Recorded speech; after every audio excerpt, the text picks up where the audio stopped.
All right, real quick here on how to install a lighter on a 63 and 64 Chevrolet Impala, Bel Air, Biscayne, all pretty much the same. All you need is these four pieces here.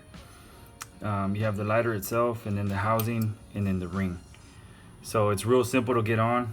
Let me put this down for a bit.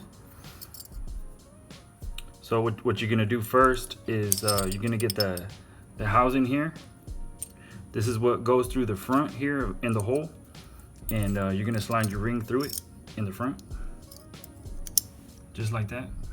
That's the ring and the housing, and then all this housing does is screws into this one. You can see it has the thread right there in the back.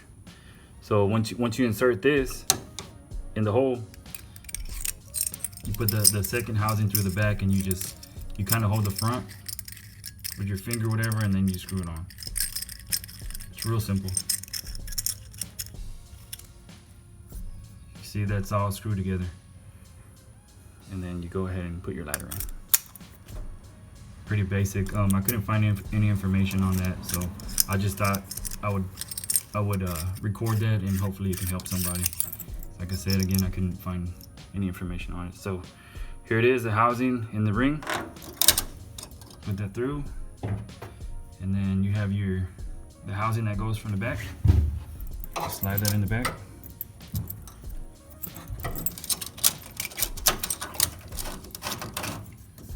Real simple. As you can see, you turn the front part, or you can hold it with your finger and then just tighten the back one. It doesn't have to be super tight, but just as long as it's snug, you're good. And that's it. You have your lighter, and all that goes directly connected to the wire harness, of course, and I'll show you how to do that next time. But that's it for the lighter and the housing.